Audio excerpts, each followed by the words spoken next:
Hey guys, today I wanted to show you a mixed media time-lapse of a recent painting I did. I like choosing the items for my still life very carefully, and due to these items being seen as magical by many, I want to focus on using items that would work well together. I am in the weirdest position to draw this. So I started by sketching everything out in graphite to get a general feel for the piece. As you can see, my cats were quite intrigued.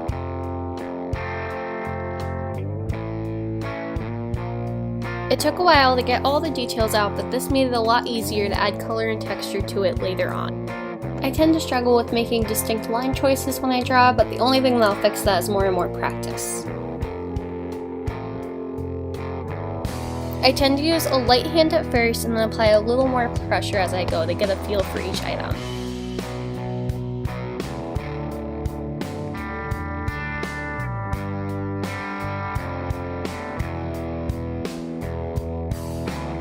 It's important to keep your eyes on the still life as you draw it, in order to make it as accurate as possible, which was difficult with my cats trying to get a hold of my attention. They're just over here chilling out, living their best lives on the blanket I obviously put out for them, for them, not for the still life I'm doing.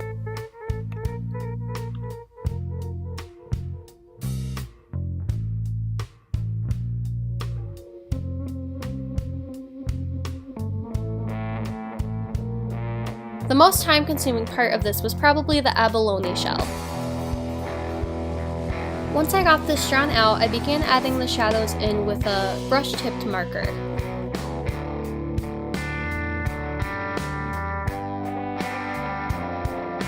Abalone shells have a lot of different colors to them, which I began to show using Prismacolor markers.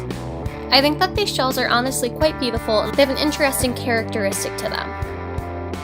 These are a type of mollusk that is referred to as the ears of the sea.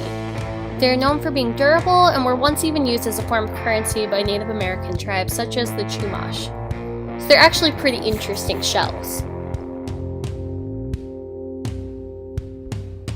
There's definitely a lot of color in these shells, so here I'm just trying to carefully add those in without getting too muddy.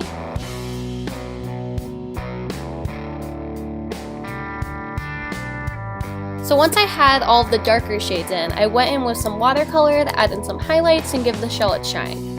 People actually say that the abalone shells help with emotional balance and protection, and that they are connected to the element of water as well as the crown, third eye, and heart chakras. I only recently bought this and was really drawn to it the moment I saw it. I tend to use my shell to burn smudge sticks in, as well as incense. I keep it normally on my bookshelf, kind of just tucked away, but it's just a nice touch to any room, and it just adds a nice little atmosphere. So while that was drying, I began adding in some different shades of purple watercolor to my amethyst. You've probably actually seen a lot of amethyst over the past few years because they're a pretty popular crystal at the moment. They're the birthstone for February and are connected to the crown chakra, which is our connection to the universe. This is one of my favorite crystals because it's rich in color and has almost a calming energy to it. A lot of people have been wearing amethyst a lot. You can really find it anywhere at the moment. It's in a lot of jewelry. A lot of people sell amethyst clusters at a lot of different stores like Home Goods, really any home decor store.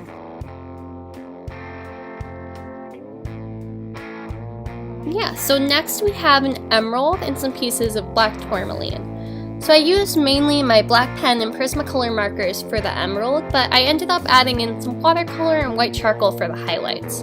Emerald is actually my birthstone, which is for May, and I've always just been very fond of it because of that. It is connected to the heart chakra, and it's supposed to help inspire you and ensure patience. Then for the tourmaline, I used mainly my black marker as well as some graphite. And this stone is supposed to be good for staying grounded. I tend to normally carry it a lot with me. I don't know, but I do notice that I feel a lot calmer when I have it. So at this point, the amethyst dried, so I ended up going in with some white charcoal to bring out some more contrast from that.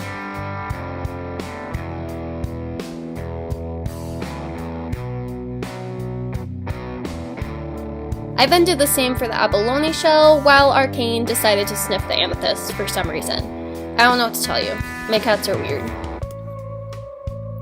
I then began adding some color to the smudge stick with my markers. I actually made this smudge stick. It's primarily sage, a little lavender, and some rose petals. A lot of people burn sage for its cleansing properties, but I like adding in some flowers as well to give it more of a floral scent. Lavender is known for helping anxiety and insomnia, and rose petals are a symbol of love and romance. And both of these are very common with aromatherapy, so using it for a smudge stick could add a nice benefit. It's actually a lot of fun to make your own smudge sticks, and it's pretty easy, and you can really do it with a lot of different flowers and herbs to get the effects you want. Really, whether you're interested in the medicinal or potentially magical properties even. I think there's definitely a lot of possibilities to incorporating the use of smudge sticks into your life. So then I added in some marker to the amethyst in order to bring out some more dimension and began coloring my background. I ended up using a cardboard box for the background. I don't really know why. I like the color of it, and I just kind of wanted the background to be simple so that the other items would gain more attention. So yeah, so that's what we got for that. So here I'm just trying to mimic the texture of that box by building up different colors and directions of the markers. My cat Arcane loves boxes, so I normally have at least one or two around for him, and though it's nothing special, it does create a nice and easy backdrop of sorts. So if you live in a small apartment like me and need an easy setup, this could be a good idea for you.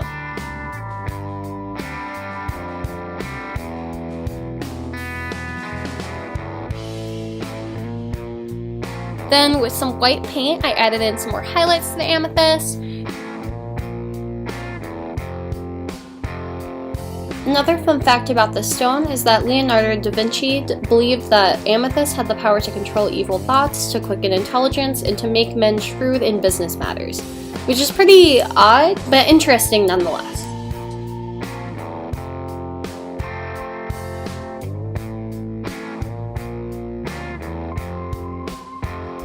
And I ended up adding in some more black ink just to get some more contrast. If you're using black in your art, it's very easy to overdo it, so we're just going to add this in where it's absolutely needed for the contrast that we want. To keep these items as realistic as possible, it's important to keep on building the different colors and contrasts within them, which obviously takes a lot of time. I think took a while, I'll just say that.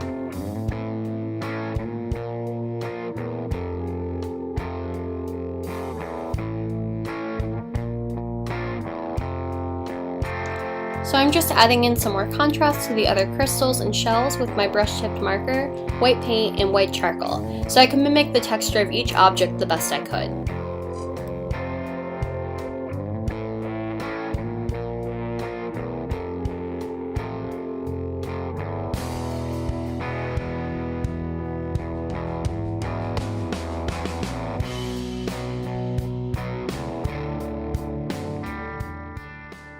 Weeks later. I actually ended up using some watered down acrylic to create the blanket, which was acting as the base of this piece. I love watercolors, but I am much more comfortable using acrylics, and I find it easier to add more layers with that medium. So yeah, so I ended up just kind of quickly brushing that on, and just kind of adding in those shadows there.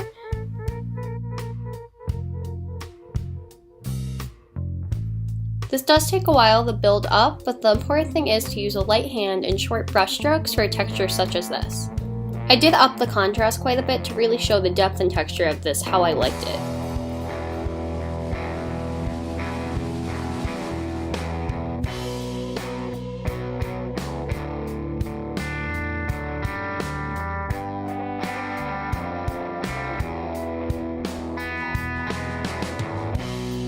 This piece as a whole ended up being almost reminiscent of medieval still life with almost a witch dance quality to it. I don't really know, but I did end up having a lot of fun while painting this.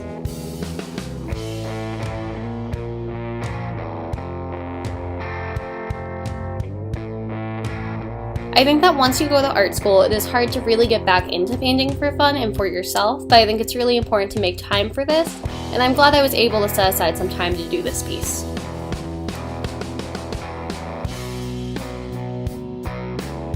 So then we're just doing some finishing touches, and I ended up adding in some more highlights with that white charcoal, and then we have our finished painting.